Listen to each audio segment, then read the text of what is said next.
Afternoon,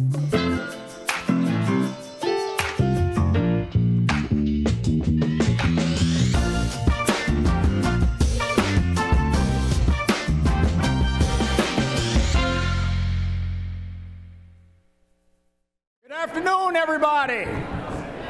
How are you doing? How are you doing? Hey, this is an exciting event. Come on, how are you doing today? Good. Welcome to the Columbus Metropolitan Club. My name is Anthony McIntosh. I am President and COO of Uprise, and I'm also a member of your CMC Board of Trustees. I also serve as the chairman of the DE&I committee for the club. Today's forum is part of CMC's ongoing Developing a Dynamic Downtown series. Thank you to all of our presenting sponsors, the Columbus Downtown Development Corporation, wow, that's a lot, and Capital South, and series sponsors Thompson Hine. We also want to thank the sponsors of today's program, Huntington, Schneider Downs, the Edwards Company, the Robert Weiler Company, Installed Building Products, AECOM, Marker Construction, and COSI. Thank you to our host, the Ellis, for their generous support for today's program. We're also grateful to the presenting sponsor of our live stream, the Center for Human Kindness at the Columbus Foundation, and to our live stream partner, the Columbus Dispatch.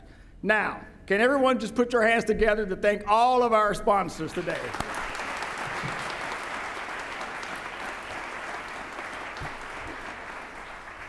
And I appreciate the fact that I was able to read all those sponsors without screwing it up. All right, so welcome to today's forum, the state of downtown, downtown's next big transformation. The past decades have brought huge changes to downtown Columbus, including a reimagined riverfront, one-of-a-kind cultural attractions, and new retail and housing. But a modern downtown would demand even more. Today we'll talk about what's happening right now in downtown and what's yet to come.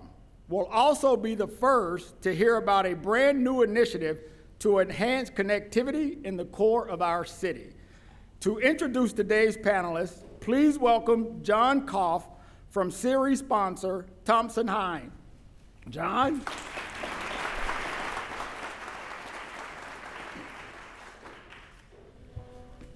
Thank you, Anthony. Thompson Hine is pleased to be the sponsor of this series. And for today's program, it's of special interest to me as a construction attorney here in Central Ohio. Construction's been in my family for 3 generations. My grandfather was a civil engineer, my father was a pipe fitter, and my mom baked and catered for her customers, including people like Jack and Ann Rusilli, and Sherry and Jack Lux. And I earned some of my first dollars making things for those folks and delivering stuff to their houses. It's been a privilege for me to work with Thompson Hine for the last 2 decades. The firm's been around for over a century, and it's been transforming the way people build and develop things throughout the country and throughout Ohio and here in Central Ohio. Thompson Hine has been at the forefront of change in Ohio. We helped push through construction reform so we could change the way we build public projects, removing barriers to construction and enabling us to make better use of our public dollars so we can build better and we can build faster. Thompson Hine also blazed a trail 30 years ago, doing something different than other firms had done, and formed its own subsidiary, Project Management Consultants, which has got a team of engineers, architects, financial strategists, project managers that's available to help people build better, stronger communities. We have the bench strength, knowledge, and resources to help you build. For me, my dad wasn't at home when I woke up in the mornings to go to school. His days as a pipe fitter started a lot earlier than mine, so he was always gone. But I'm proud to be able to stand here and say that I get to work downtown now in Columbus. I get to work in an office tower that my dad got up early in the morning to build. I also have the privilege now, having worked at Thompson Hine, to drive by make relationships and drive by clients who have built office buildings here and have their headquarters here in Columbus. My group and team at Thompson-Hein is behind affordable housing projects here in Columbus and throughout Ohio. It's really a great time to be here. And I take a lot of pride, too, in being able to take my family and meet my friends over at the Crew Stadium, because that's a stadium that my firm helped build. So it's a great time to be here. I love Columbus. I'm glad everyone's come out. We're going to celebrate some new developments that are coming our way. It's going to be exciting. But today, I have the privilege of sitting and listening and learning a little bit from some really good people that are doing some really good things for our community. And so, without further ado, and I stole his lunch card so I could get through the full panoply of all of the words in the organization he works for. But you all know him. It's Mark Conti. He's going to kick things off here. He's with the Capital, Crossroads, and Discovery Special Improvement Districts. Mark, podium's all yours.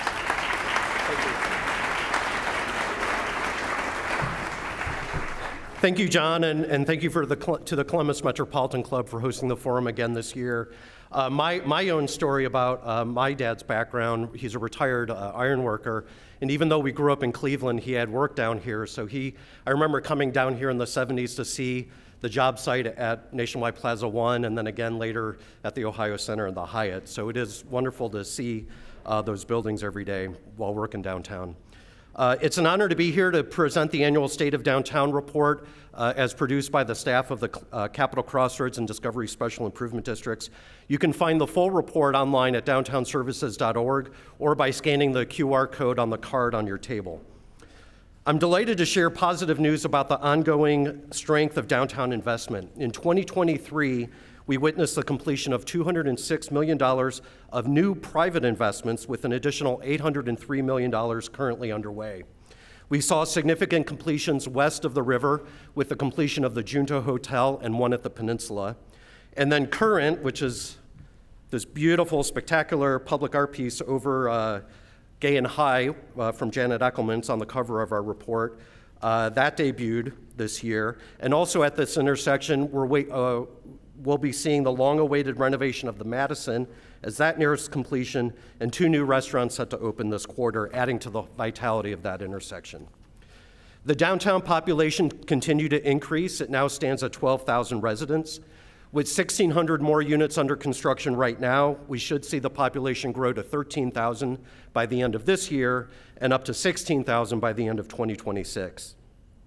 Downtown apartment vacancy is at 90%, and these apartments continue to command higher rents than in the suburbs. But downtown is adding apartment units at a lot of other price points. Both the Vera on Broad and Topiary Park Crossing opened last year, and collectively they opened 202 new workforce housing units in the Discovery District. Now, turning to the office market, the downtown office vacancy rate dropped slightly from 21.3% to 21.1%. And if you take that together with the suburban office vacancy rate dropping as well, we're starting to see what I think will be a stabilization in the office market, at least in this region, where office leasing will grow in tandem with job gains. There are positive signs with ground floor retail. Downtown had 14 net new openings in 2023, the largest number in a decade, highlighted by the new Jackie O's on 4th Street. The popular Lunchbucks program run by the Columbus Downtown Development Corporation expanded in 2023. Workers and residents redeemed a total of 11,000 $10 lunch vouchers, providing direct financial support to downtown restaurants. Downtown's hospitality sector continues to improve. Hotel occupancy increased to 54.3%, and the number of visitors increased. There were more than 5 million unique visitors to downtown in 2023. Collectively, they made a combined 27.7 million visits, a 7% increase over 2022. All of this new development, all of this new growth, all the trends, they're very terrific. New and reused buildings are giving people more places to live, work, shop, and visit. But what's happening on the street and what's happening on the sidewalk is really central to a person's experience when they come downtown, and often more important than what's happening on the floors above. The Capital Crossroads and Discovery Special Improvement Districts, funded by a community-minded group of 800 property owners in the core, provide services to make sure that everyone coming downtown has the best experience possible. The CID's cleaning ambassadors keep downtown looking good with activities like litter control, leaf removal, and power washing. And with more residents, that means more dogs, and more dogs means more dog waste. So the clean team, we service 19 pet waste stations, and they made 1,100 service calls to those pet waste stations last year. They also provided 1,500 hours of flower watering to landscaping maintained by the CIDs. The CIDs also have safety ambassadors that actively patrol 540 acres of downtown. Last year, they put on 20,000 miles on their bikes. They also serve as eyes and ears for the police, respond to calls about trespassing, intimidating behavior, car break-ins, and other quality of life issues. 3 homeless outreach staff interact with anyone on the street who appears to be in need or in crisis. In 2023, this outreach team was able to help 312 people, that's 6 people every week, move off the street in either permanent housing, temporary shelter, or with reconnected family and friends.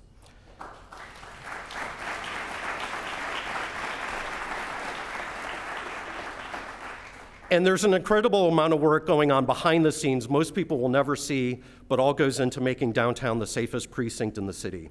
The 2 districts conceive a network of over 140 downtown public and private sector security professionals who share pertinent security-related information. The districts lead calls and meetings with residents, property owners, businesses, and city officials in specific areas of downtown to address challenges such as illegal parking, drug activity, or persons in need. They coordinate and lead weekly calls with social service partners to determine how to effectively engage with persons in crisis and get them off the street. And the districts manage a shared radio program with more than 50 security operations that allow the CIDs and the participants to share information in real time. The efforts of the 2 special improvement districts lay the foundation for the success of new developments and is helping to make our downtown become the cleanest, safest, and most vibrant downtown in the nation. Once again, you can find the full report at downtowncolumbus.org. Or I'm sorry, downtownservices.org. Too many websites. And now it's my great honor to introduce today's panelist and moderator. Please give a big CMC welcome to Jeff Edwards, Chairman, President, and CEO of Integrated Building Products and the Edwards Company.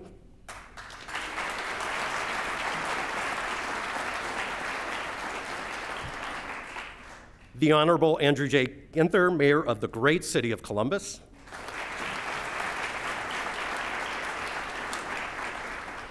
And our host and panel moderator, Stacia Naquin, news anchor with ABC6 and Fox 28. Stacia, welcome back to CMC. We look forward to today's conversation.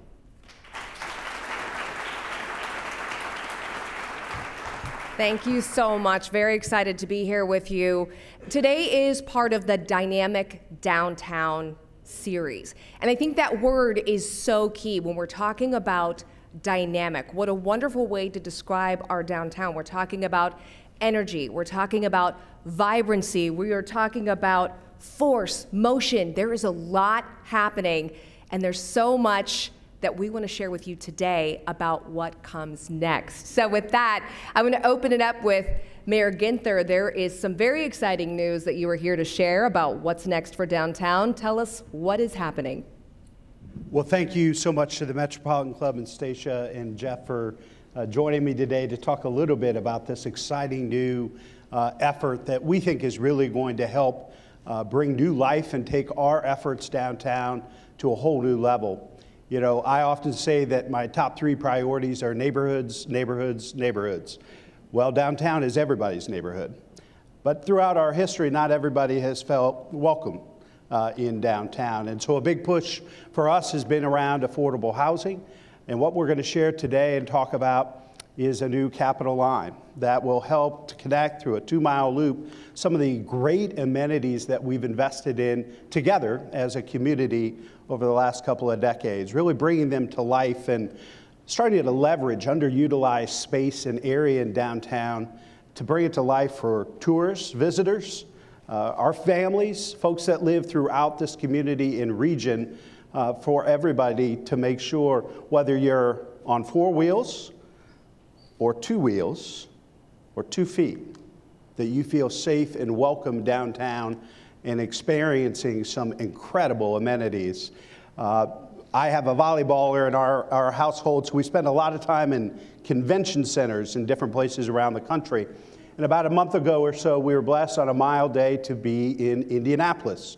If you've been in a volleyball tournament, when you have a break of an hour or so, you go outside if you can, due to the whistles and noise and looking for some natural light and some clean air. And so we just happened upon the Heritage Trail there in Indianapolis, an incredible example of what's possible. You look at the Beltline in Atlanta and the Heritage Trail in Indianapolis. This is what we want our downtown to realize, and all the incredible people who work and live there and come to play and visit there. So we're excited to share some more about that today, but we think it's the next step for downtown's comeback, and most importantly, to connect neighborhoods adjacent to downtown and throughout our community to downtown and everything it has to offer. And I have to pause here and thank Jeff. Jeff bet and went big on downtown when everybody thought he was crazy 25 years ago. And I really believe that Gay Street now shows us the great possibility and potential for all of downtown. We think one of the reasons we think this loop is going to be so important, connecting all these amenities, our downtown, we have one of the biggest, largest, from a square mile standpoint, downtowns in all of America. And so, we're trying to learn from Jeff's leadership and others to focus in on a particular area, connecting these amenities, and then making sure the underutilized space in between the amenities along the Capitol line are leveraged, for places for folks to gather, for different types of entertainment, and an ability to connect and celebrate public art and other things right in our downtown. Now, with the sidewalks already being there, because I'm sure even as we're looking at this map here, we have all walked these sidewalks and we've been to these venues. What is it that you think makes the Capitol line more accessible, more walkable than the infrastructure that is already there? Well, certainly dedicated bike lanes, wider areas for sidewalks and for people to move about, putting our motorists on notice that the world does not revolve around them, and that this downtown and this city belongs to everybody. But obviously the streetscapes, the public art that's already been invested in, that this plan also contemplates really making it a much more safer place for people on bikes and on foot. Well, and the commonality of materials. I mean, there'll be consistent paving, consistent, furniture, signage, graphics. Another fact about downtown Columbus is that the tree canopy in downtown Columbus is 9%. That's not very good. It's 22% in the city of Columbus in general, and that, as compared to kind of some of the greener suburbs that you think about, also is not where it should be. So this is an opportunity also along this trail to really, and we noticed this when we visited even New York. We think of New York as a concrete jungle, and yet, a group of us spent 2 days walking along the riverfront there, and it was very, very hot, and we were only out of shade a brief period of time, and so we could do a better job with that, and it just made everything feel that much better. So there'll be a major green component to this too. So in the ultimate finished product, do we lose much in the scope of roadways in downtown? I don't think so. I think we right-size it.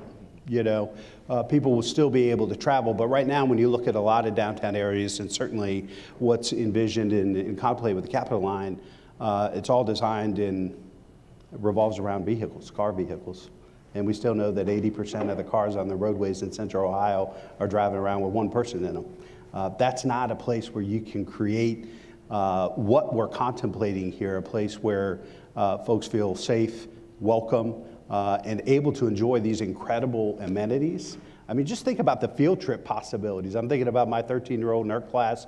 They're going to D.C. to visit all those special places. Think about school children from around Ohio that could come and walk the Capitol line and be exposed to NVMM, the State House, all these incredible amenities, COSI. We think this is going to be very powerful for folks that live here, that were born and raised here, that are new to our community, But we also know from all our partners in the tourism and hospitality industry, when people come to Columbus, they fall in love with the place. And we think this is just going to give us an incredible new opportunity to grow, because we know that's critically important for us from an economic development standpoint for the future. We know we're going to grow by 1/3 more. I think this is going to help us do it and do it the right way. And this is, it's kind of funny to look at it this way, but our roadways are kind of an underutilized asset. And quite frankly, even more so than many of our peer cities, the right-of-way for roadways in Columbus is greater than it is in many other places, and greater than it certainly needs to be here in Columbus. And so that's a large part why they don't feel friendly from a pedestrian perspective. And I mean, the typical layout is 16 feet of sidewalk with some street signs and some parking meters on both sides of the street, and then other than that, it's a thoroughfare. So this would be a chance to take that same amount of right-of-way. I mean, the fabulous thing is we're not acquiring an asset. We don't have to buy land and things like that. We're just going to use it better and take that 80 feet, let's say, that exists between the buildings on Gay Street, north and south side, and just reimagine that in a way in which it accommodates both traffic to the extent that it needs to, but really, really, really emphasizes a fabulous pedestrian experience. So what is the cost of a project like this, and how do we pay for it? I knew you'd ask that question. Well, I imagine a few people had that question on their minds as well. When you look at some of these around the country, I think we can ballpark. It's still a dream and a vision and working through it, but our commitment is to making it a reality. It's in the ballpark of about $100 million looking at other projects around the country. We're working hard to line up resources from the private, other public sector, philanthropic sources. The city's going to be all in. And Downtown Development Corporation, one of our most successful and strongest organizations, is going to be leading the way on this. But this is a top priority for me. You know, as I think about opportunity rising, the equity agenda, downtown belonging to everybody, and everybody being able to feel safe and welcome and to be able to experience some of the incredible amenities of this community. We're going to get it done, but it's going to be because everybody in this community is joining this effort. We know how to do big things and to leverage public-private partnerships better than anybody in America. And this is going to be another great example of that. And if we do just an average job, but I've already said we're not going to do an average job. We're going to do a much better than average job.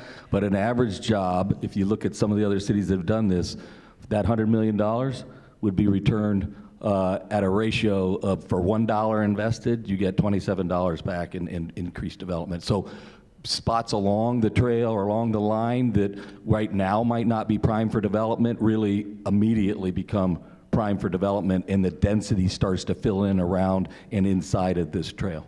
Well, let's talk more about that, because there is cost and then there is value ultimately. And I know, Jeff, as a downtown developer, now a downtown resident, why do you see this as necessary ultimately for the value of what it will bring to the community? What are your thoughts there?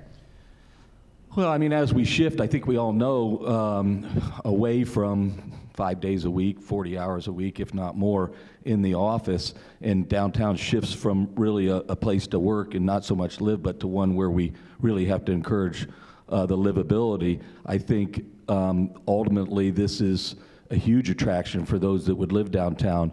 But a nice place to live in terms of downtown is also a nice place to work, and they feed off of one another. Mm-hmm. So, I mean, anybody in this room, either one, cares about downtown, or two, maybe lives downtown, or three, works downtown. And if you've kind of walked the streets, you know that we could do a better job in that regard. And even though the riverfront in the South Mile was a fabulous undertaking by the whole community, and no one can complain about kind of the outcome, and then ultimately even the peninsula, but it's really stretched things out again.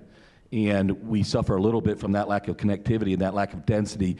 And this idea, I think, will, like I said, concentrate the density and actually shift really the focus of downtown around the riverfront, which is really one of the next ideas, too, is to get some more residential amenities along the riverfront and make it more usable in that regard. Well, because we see in the map and we see the locations that we already love, but Mayor, do you find this as an opportunity for expansion of retail and other amenities on down the line? Yeah, and I think it really, I think to the point Jeff was making, it helps us leverage and utilize amenities we've already invested in. We've already made world-class organizations, you know, in Scioto Mile, MVBMM, COSI, all of these great amenities, the State House, as we mentioned. This really helps us leverage those amenities, connect them, and encourage more development and investment downtown by having this in place. You know, sometimes people ask me in other neighborhoods, you know, why is downtown so important? Downtown, even post-pandemic, is one of the largest job centers in the city of Columbus. And here's the bottom line. The folks that work in downtown or that live there and work remotely are funding basic city services in neighborhoods all over our city. And even post-pandemic, because we've had one of the greatest comebacks in a downtown of any city our size in the country, we're still the heart and the soul of this region. There is no Granville, there is no Newark, there is no Grove City, and there is no Dublin or New Albany without a strong, healthy, vibrant downtown. And that's why the Capitol Line project is so important, is to be investing in ourselves for the future. So when we look at the plans ahead, what does the timeline look, and how do you construct a project like this? What does it take to build this connectivity within our community? So as we speak, more or less, I think CDDC is out with a RFP. So there is reality to this. I mean, I usually, we've had a working group and had a number of people kind of that we exposed to this idea early on, and I'd lead and close both with the idea that this is not just a plan, right, or an idea that doesn't happen. This, as the mayor said, is going to happen. We think that we could, you know, have the engineering work and the planning work continue throughout this year. Select kind of the construction team, as the mayor mentioned. CDDC is going to lead that next winter and actually start construction, you know, roughly a year from now.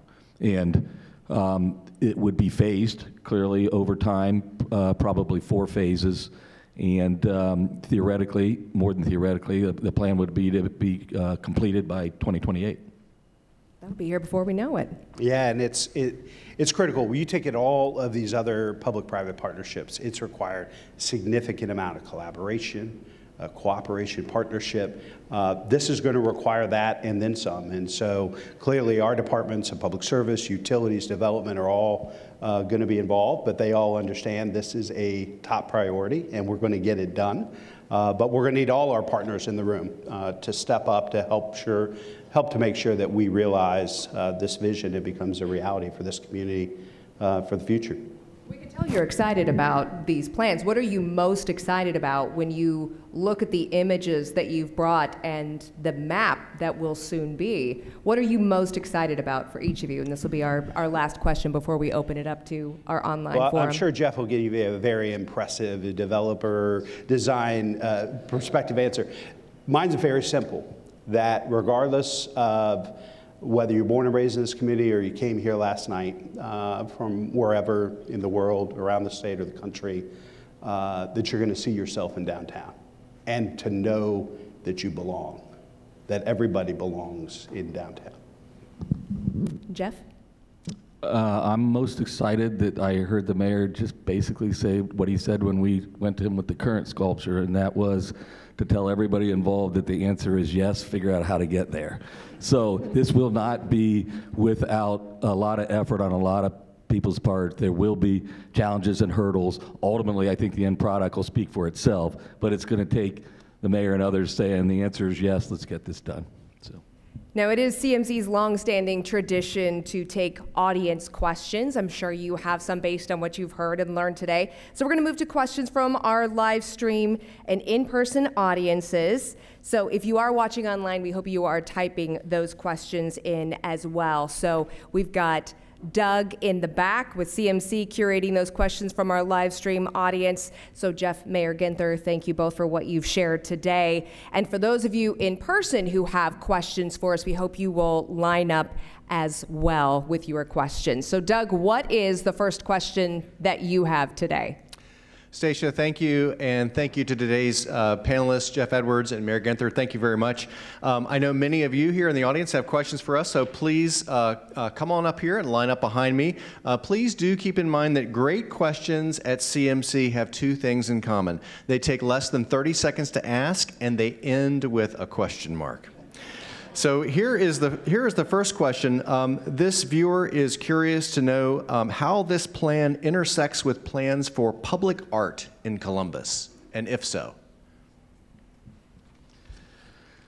Tom's in the audience here. I know that. We're in the midst, the GCAC is in the midst and getting close, I think, to putting a wrap on a study, a public art study. And clearly, art in all means and forms, both local and even on a more maybe national basis, I think are going to play a big role in this. So I bet I'm on that steering committee, I guess, or study committee of sorts, and I know that this this is right down their alley in that regard too. So I think and we've done even some additional work that we didn't really show today to try to kind of work through the idea that this can be both educational from an art perspective, but also history, whether it's architectural and things you would see on the trail, or about the state of Ohio, or about the city of Columbus, or about the flood, things like that that are of interest on this trail. Those stories could be told kind of in an artistic and creative way. So, question in the back. Yes, thank you. Jane Scott. We've seen a lot of effort being put into Franklinton and in the Short North and the Brewery District, the Arena District. How does the loop tie into those neighborhoods, and do you anticipate potentially some draw from those neighborhoods into this area? Our goal and vision is that the Capitol Line helps to make downtown accessible for folks that live here, that are visiting here, or from all over the region and the state. But we think it's also going to help connect adjacent neighborhoods, neighborhoods near downtown to downtown as well. So we think, and when you look at other cities, the impact in adjacent neighborhoods, to the Beltline and the Cultural Trail in Indianapolis has been significant and positive. So we think they're going to be great benefits in adjacent neighborhoods as well. And it's maybe not in the absolute first phase or even the fourth phase, but the spurs, let's just call them that, into the neighborhoods, the near downtown neighborhoods are already being contemplated. That's a big part of this plan, is to try to draw the 50 or 60,000 residents that live just outside of the inner belt into downtown, which currently that doesn't really happen very often. They're great examples. When you think of connectivity and restorative infrastructure, you don't have to look any further than the Near East Side and see what the Longstreet Cap has done to the King, Lincoln, Bronzeville neighborhood. We know that connecting neighborhoods that for whatever reason have been cut off because of infrastructure decisions made in the past, we can reconnect with thoughtful, inspiring connectivity and restorative infrastructure. Thank you. Aaron DeGirolamo on the live stream audience asks, is there an opportunity to use ARPA funds on this project? Potentially. I'd have to check with finance to see if ARPA funds would be eligible for this. I'm not sure, but I think we're focused more on trying to use capital dollars, infrastructure dollars. We really believe those rescue plan dollars should be spent based on the Recovery and Resiliency Advisory Committee recommendations. What we wanted to make sure we were focused on, a good amount of our resources, ARPA dollars, have been spent on youth, housing, and keeping folks in their homes.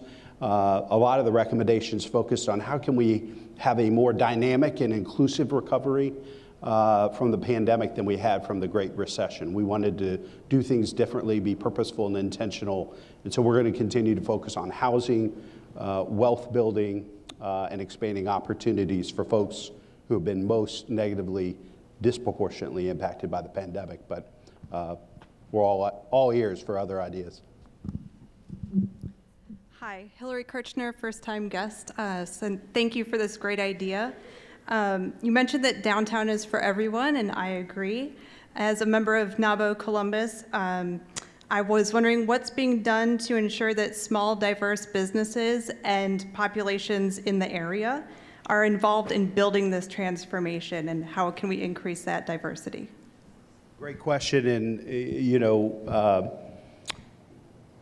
our Opportunity Rising Equity agenda is very much focused on how do we make sure that the folks that have helped make this community so special are able to benefit in the growth of the future. We want our growth, we don't just want to be bigger, we want to be better. We want the growth to be dynamic and inclusive. And so we're really proud of what we've been able to do as a city, and I'm really proud of CDC and other partners that are going to be working on this project. We put in place some of the highest goals and standards for public-private partnerships, and you can take a look at the new Lower.com Stadium and other public-private partnerships that have exceeded all of our goals with minority and female participation, and in some cases have opened up doors to women and minority businesses for ongoing operating services that can be provided. So we're excited about the opportunity. Know that we're going to be bringing that lens of equity that I've talked about today, not just for people to access and enjoy the Capitol line, but the women and folks from different communities that have been left out in the past to actually build it. And at a more granular even level, Councilman Bankston recently, over the last 12 months, introduced a program to help fund and fill vacant storefronts downtown with business, fledgling startup businesses to a large degree that are either women or minority owned, and they've got kind of their first class of individuals that they want to sponsor that are at this moment even probably hearing the news or beginning to hear the news that they've been selected and would be retailers and/or some kind of service providers that would both, one, help downtown and help the retail scene, but two, help the community and help them. Thank you.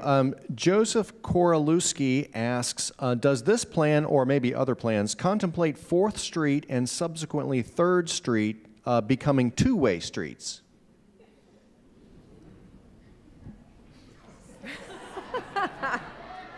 This plan does not contemplate that. So, and even if it did, I wouldn't probably admit it, but because that's not my job for sure. But what we've done in planning this is we've deferred entirely and acknowledged that there's a whole much larger thing going on downtown in terms of transit and all of the things that are in our future. And I will tell you, I was privileged enough to get an hour presentation on Link Us. I went into it skeptical, I think, of what it could accomplish, and I left that 1 hour thinking it was the greatest, smartest idea, and I'm a full-blown advocate for the way in which they're approaching it. So.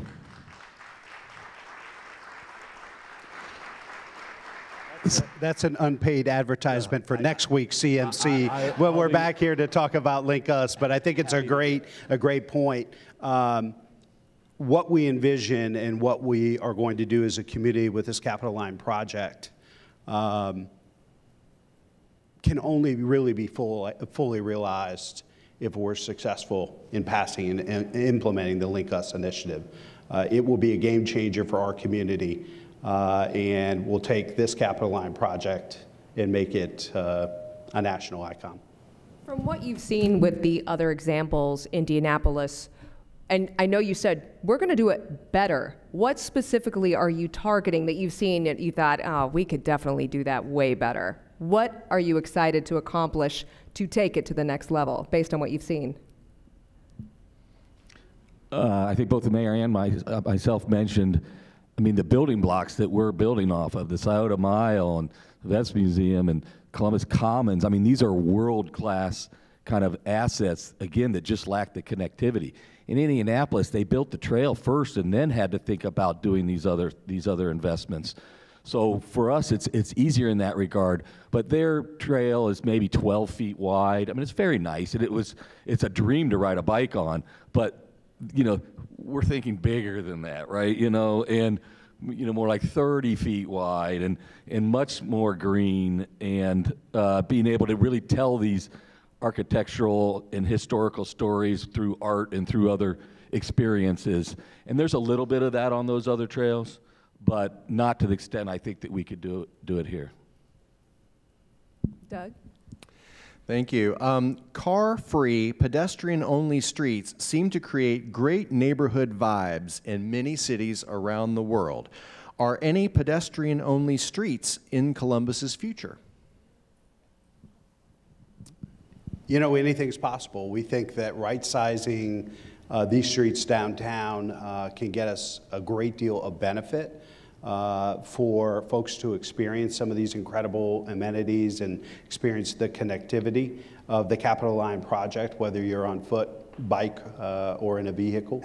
But, you know, I've been to some of the places that are being described, and they are dynamic. They're great places for communities to gather and engage and talk about what's most important going on in those communities, and something we'll remain open to. I mean, to think about a Capitol Line project or any of these amenities that we're going to connect through this effort in Columbus 30 years ago is hard to wrap your head around. And where Columbus is 30 years from now, you know, it'll be up to the mayors and business leaders and those driving downtown to make those decisions.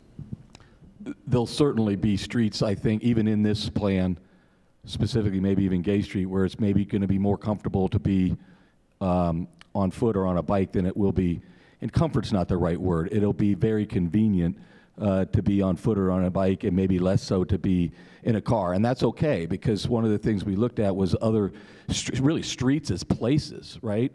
And there's a number of examples of that across the world, you know, whether it's Las Ramblas in Barcelona, Lincoln Road in Miami. This is an opportunity to take a street and make it a place, right? A habitable, enjoyable experience as opposed to a place to just drive through. Yeah, and you think about Columbus's growth and development, it's really been in the last 75 years, and what has been new about our culture and society in the last 75 years, it was designed around vehicles and people being in their vehicles, getting into downtown and out of downtown as quickly as possible. Well, that's not really good for placemaking. That's not really good for welcoming people from all walks of life, those that can afford a car and those that cannot, some that choose to have a car and those that choose to not. To be able to access and to enjoy all these incredible amenities we've invested in, it does take a certain amount of retrofitting, right-sizing, and making sure that regardless of how you get around downtown, that you feel safe and comfortable.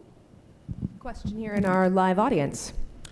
Doug Buchanan, Business First. Also a question about right-sizing, office market versus residential market downtown. Obviously, one of your buildings is being converted. So to downtown and along this corridor, what kind of development, what kind of mix of development do you see? I mean, I think it's probably pretty apparent, maybe to everybody in this room even, that, you know, residential really is going to be the next and needs to be the next wave of development in downtown Columbus. I mean, although, you know, I'm maybe not quite as pessimistic about the downtown office market as some maybe, and it really wouldn't take too many other conversions, but having done one, I can tell you they're not very easy at all. But, you know, if even two good-sized office buildings, some of which you've read about and are, you know, kind of maybe at a crossroads, were to be converted to residential, I think it, you know, it could pretty quickly really make the downtown office market a lot more healthy. But again, like we mentioned earlier, everything that's good for a downtown resident in terms of making it more livable and walkable and more pleasant in the placemaking is also good for the office workers too. So ultimately that means people want to come back to the office as opposed to being told that they've got to come back to the office. And there's a few employers that have been less encouraging than others to get their people back downtown. There's no secret about that. I won't call them out. But if you know people that are influential about those decisions, get on them about sending people back to work. So, next question. Good afternoon. Candace Klepaz, Pepper Construction, and a commissioner for NEAC. Earlier, you mentioned the Lincoln-Bronzeville area as an example of kind of reconnecting downtown. One of the things that we've seen in the Near East side is some of our businesses have moved out of the Near East and gone to other areas that have been kind of focus areas, for example, Franklinton. Could you speak to how we ensure we don't end up in a robbing Peter to pay Paul scenario for our neighborhoods for this type of project?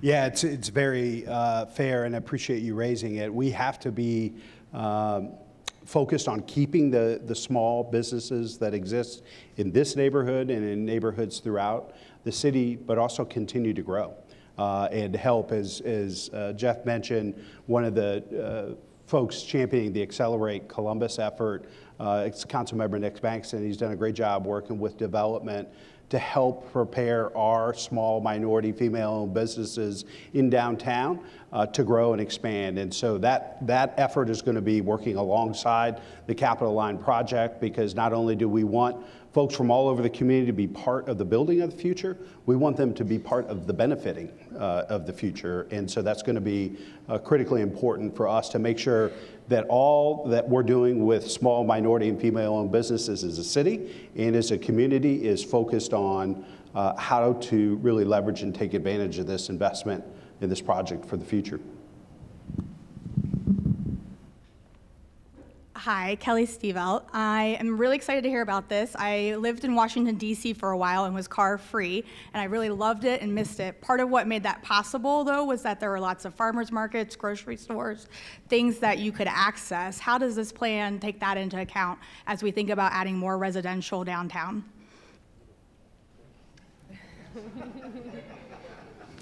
They're putting me on the spot about the grocery store, I think, so. The mayor's very excited about an urban grocery store. Greg Davies personally is very excited about a downtown grocery store, and having now lived downtown for, I think it'll be 5 weeks tomorrow. Not that I'm counting the days, but in unpacking boxes. But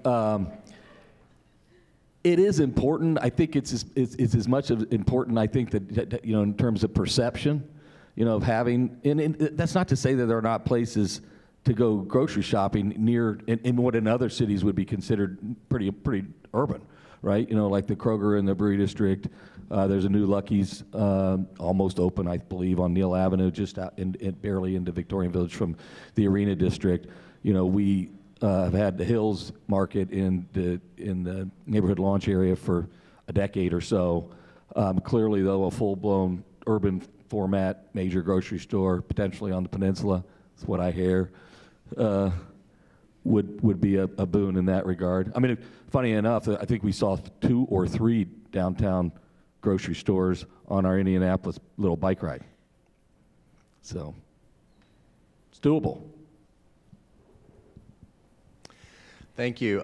Tim Hopman asks, accessibility for all also means affordability. Will the Capitol Line project or other initiatives help ensure that development includes eateries and retail that will draw those who can't afford the higher end amenities? Yeah, it's a great question, and one of the reasons I've talked a lot about equity and affordability, and it's really become a top priority for CDC, with the current leadership and moving forward. We want to make sure that everybody can access and enjoy and live in downtown regardless of what they do in this community. We think that everybody that works in this region should be able to afford to live here. And that doesn't determine whether or not you drive the bus, you teach our kids, you take care of our parents, you work in any of these great health systems. Regardless of what you do for that health system, you ought to be able to afford and enjoy downtown life and be able to access some of the great amenities. And that's what this is all about, making sure that everybody sees themselves in downtown and that everybody can experience a great, vibrant quality of life downtown. Doug with the final question. Hi, yes, Margie Pizzuti. In the spirit of accessibility, how do we contemplate addressing individuals that have disabilities or are differently abled in terms of mobility downtown with this fabulous project, by the way? Yeah, I think, Jeff really spoke to it, that because of the way our streets are designed and a lot of the streetscapes and so forth are set up currently downtown, it can be very limiting or challenging for folks with different challenges with getting around and challenges with respect to disabilities. And we think that having more areas for folks on foot or other means to safely get around, as well as these dedicated bike lanes are going to go a long way towards that. Having more space dedicated to folks who aren't in cars to be able to safely navigate and enjoy downtown is going to be a big priority of ours. Any final remarks, Jeff?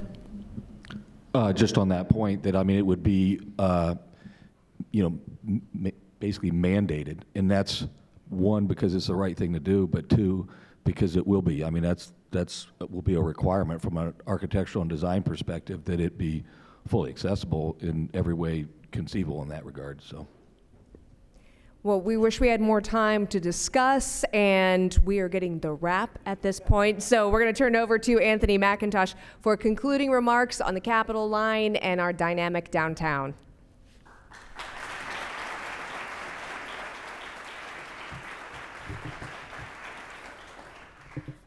Well, so I must say, having lived in other big cities and now being a downtown resident myself, I am excited to hear about the plans and the transformation for what's going to happen in downtown Columbus. We want to thank the presenting sponsor of the Developing a Dynamic Downtown series, the Columbus Downtown Development Corporation and Capital South, and series sponsor Thompson Hine. We also want to thank the sponsors of today's program: Huntington, Schneider Downs, the Edwards Company, the Robert Weiler Company, Installed Business Products, AECOM, Marker Construction, and COSI. Thank you to the Ellis for hosting us today. We're also grateful to the presenting sponsor of our live stream, the Center for Human Kindness at the Columbus Foundation, and to our live stream partner, the Columbus Foundation. And we also want to give a very special appreciation to today's speakers, Mark Conti, Jeff Edwards, Mayor Andrew Ginther, and our host, I knew I was going to screw this up, Stacia Naquin. Give them a big round.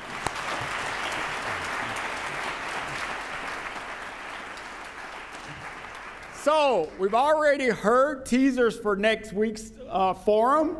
So please make plans to attend next week's forum. Columbus' $8 billion transit gamble can link us build a better commute. With that being said, I would like to thank everyone again for joining. We could not do this without you, and have a great afternoon.